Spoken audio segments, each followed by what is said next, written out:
तो hello friends, स्वागत है आप सभी का डब्ल्यू के रिसर्च सेंटर में। तो फ्रेंड्स, आज की वीडियो में हम पढ़ने वाले हैं कक्षा 10वीं का संस्कृत पाठ 3 का जो है अलस कथा। ठीक है, इसका ऑब्जेक्टिव क्वेश्चन आज हम पढ़ेंगे एंड चलिए शुरू करते हैं। देखिए, सबसे पहला जो नंबर सवाल है, अलस कथा पाठ के लेखक कौन है। अलस कथा पाठ के लेखक कौन है, तो ये है विद्यापति। कौन है, तो विद्यापति क्या है, अलस कथा पाठ के लेखक है। ठीक है, दूसरा है विद्यापति किस भाषा के कवि थे। जो विद्यापति जो थे वो मैथिली भाषा के कवि थे। कोई किस भाषा के कवि थे, तो मैथिली भाषा के कवि थे। याद रखिएगा आप लोग, विद्यापति जो थे किस भाषा के कवि थे, तो मैथिली भाषा के कवि थे।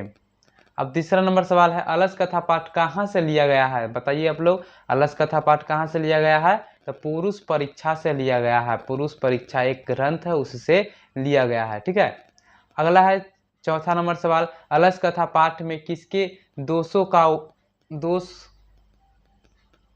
को दर्शाया गया है। अलस कथा पाठ में किसके दोष को दर्शाया गया है, तो मानव के दोषों को दर्शाया गया है। किसके दोषों को दर्शाया गया है, तो मानव के दोषों को दर्शाया गया है। पांचवा नंबर सवाल है, नीतिकार आलसी को मानते हैं। तो नीतिकार जो है आलसी को क्या मानते हैं, तो शत्रु मानते हैं, वो अपना दुश्मन मानते हैं। ठीक है, छठा नंबर सवाल है, लोकप्रिय मैथिली कवि कौन है। लोकप्रिय मैथिली कवि जो थे हमारे कौन थे, तो विद्यापति थे। कौन थे, विद्यापति जो लोकप्रिय मैथिली कवि थे। सातवां नंबर सवाल होगा, अलस कथा पाठ में किस दोष का वर्णन है। अलस कथा पाठ में किस दोष का वर्णन है, तो आलसे का वर्णन है। अलस कथा पाठ है तो इसमें किसका चर्चा होगा, तो आलसे का ही ना होगा। तो किसका चर्चा है, तो आलसी का। ठीक है, तो इसका आंसर क्या होगा, आलसे का। यानी अलस कथा पाठ में किस दोष का वर्णन है, तो आलसे का।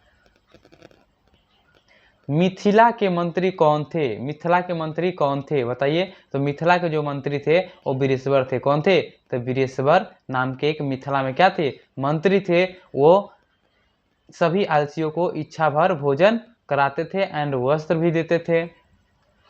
गरीबों को इच्छा भर भोजन कौन देता था, तो गरीबों को इच्छा भर भोजन कौन देता था, तब वीरेश्वर नाम के एक मंत्री देते थे। ठीक है, असली आलसी कितने थे, तो असली जो आलसी थे वो 4 थे। कितने थे, 4। असली आलसी कितने थे, 4 थे।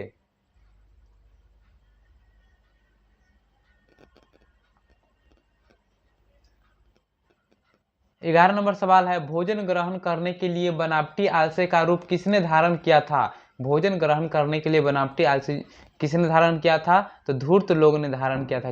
किन लोगों ने, तो धूर्त लोगों ने धारण किया था, बनावटी आलसी बन गया था। 12वां नंबर सवाल है, अलसशाला में आग किसने लगाई। तो अलसशाला में आग जो लगाई थी नियोगी पुरुष ने लगाई थी। किसने लगाई थी, तो नियोगी पुरुष ने अलसशाला में आग लगाई थी। याद रखिएगा आप लोग, अलसशाला में आग कब लगाई गई, जब सब सो रहे थे। तो इसको भी अच्छे तरीके से आप याद रखिएगा, अलसशाला में आग कब लगाई गई, जब सब सो रहे थे उस वक्त लगाया गया था। अब 14 नंबर सवाल है, अलसशाला में आग क्यों लगाई गई। तो अलसशाला में जो आग लगाई गई थी, आलसियों की परीक्षा के लिए अलसशाला में आग लगाई गई थी। ठीक है, अलसशाला में आग लगने पर भी कितने लोग नहीं भागे। तो अलसशाला में जब आग लगाया गया था तो 4 लोग नहीं भागे थे। कितने लोग नहीं भागे, तो 4 लोग नहीं भागे थे। अलसशाला में आग लगने पर आलसियों को कैसे निकाला गया। तो अलसशाला में आग लगने पर आलसियों को केस पकड़ कर एंड उसको क्या किया गया, तो बाहर निकाल दिया गया था। जब अलसशाला में आग लगाया था तो उससे क्या, केस पकड़कर बाहर निकाला गया था। अगला सवाल 17 नंबर है, स्त्रियों का रक्षक कौन होते हैं। तो स्त्रियों का जो रक्षक होते हैं कौन होते हैं, तो पति ही न होंगे। स्त्रियों का रक्षक कौन होंगे, पति होंगे। बच्चों का, अब 18वां नंबर सवाल है, बच्चों का रक्षक कौन होता है। तो जो बच्चों का रक्षक होता है वो माता होती है, यानी माँ होती है, मेरी माँ बच्चों का रक्षक। आलसियों का रक्षक कौन होता है। तो आलसियों का रक्षक उसी प्रकार आलसियों का रक्षक होता है कारुणिक या दयावान लोग होते हैं आलसियों का रक्षक।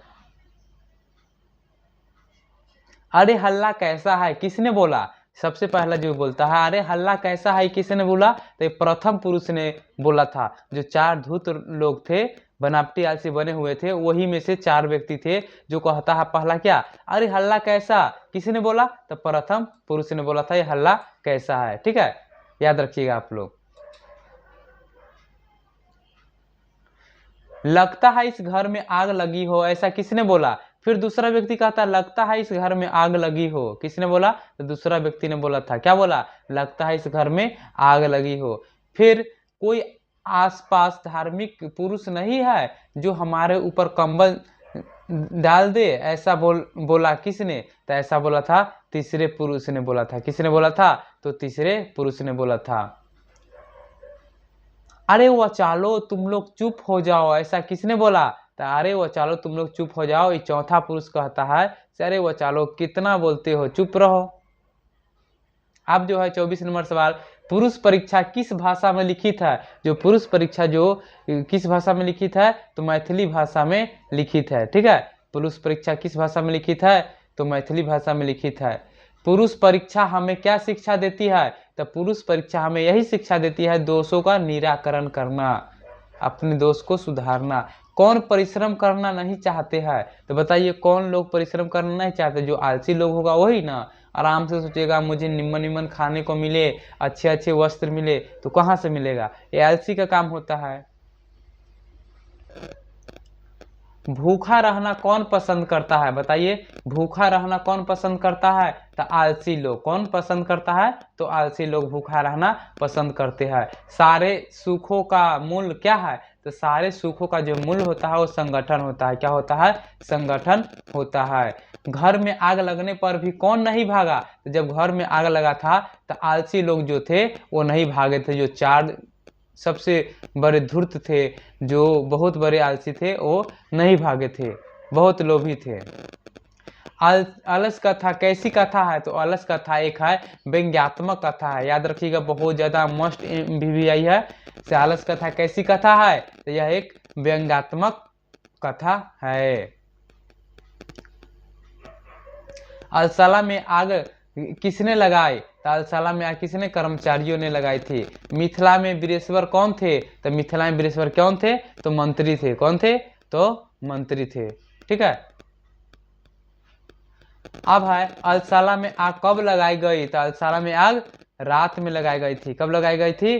तो रात में लगाई गई थी। ठीक है,